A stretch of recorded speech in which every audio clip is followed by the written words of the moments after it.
আমাদের সময় মহালয়ার দিন ভোরবেলা ওঠার একটা আলাদাই নেশা ছিল। এখনও ভোরবেলা উঠি, তবে কিন্তু সেই নেশাটা আর নেই। সকাল সকাল কিন্তু মহালয়ার দিন রেডি হয়ে গেলাম, কারণ শাশুড়ি মা মারা গেছে। তারপর থেকে বরমশাই প্রত্যেক বছর যায় গঙ্গায় তর্পণ করতে, সাথে আমি আর ছেলেও যাই। আমরা যখন ছোট ছিলাম তখন কিন্তু প্রত্যেকের বাড়িতে রেডিও যে চলতো তার আওয়াজেই ঘুম ভেঙে যেত। তবে এখন তো সেই রকম হয় না।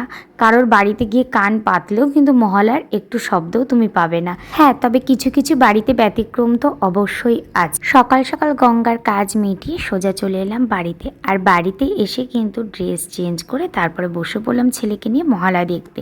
না, এখনকার যে মহালয়া হয় সেইগুলো আমার একদমই ভালো লাগে না। আমি ছেলেকেও সেই মহালয়া দেখাই না। তবে ওই যে ইউটিউব আছে, সেখান থেকে কিন্তু আমাদের সময়কার সেই জনপ্রিয় অভিনেত্রী তারই কিন্তু যে হতো ডিডি বাংলায় মহালয়া, সেই মহালয়াটা চালিয়ে দিলাম। সাথে ছেলেও দেখেছে আর আমিও দেখেছিলাম। ছোটোবেলায় তো মা বাবার সাথে ভাইয়ের সাথে দেখতাম, তবে এখন তো সঙ্গী আমার ছেলের সাথেই দেখলাম। তারপর আজকে যেহেতু নিরামিষ ছিল, তাই নিরামিষের দিনে সকাল সকাল বানিয়ে নিলাম একটু মটর সেদ্ধ। না, মটরটা একটু ফোড়নও দিয়েছিলাম, তবে সাথে ভাজা মশলা আর একটু নারকেল কুচনো দিয়েছিলাম। আসার সময় একটু পাউরুটি কিনে নিয়েছিলাম, মানে কোয়াটার পাউরুটিগুলো যে হয় সেই পাউরুটিগুলোকেই সেঁকে নিয়েছি ঘুগনি দিয়ে খাওয়ার জন্য।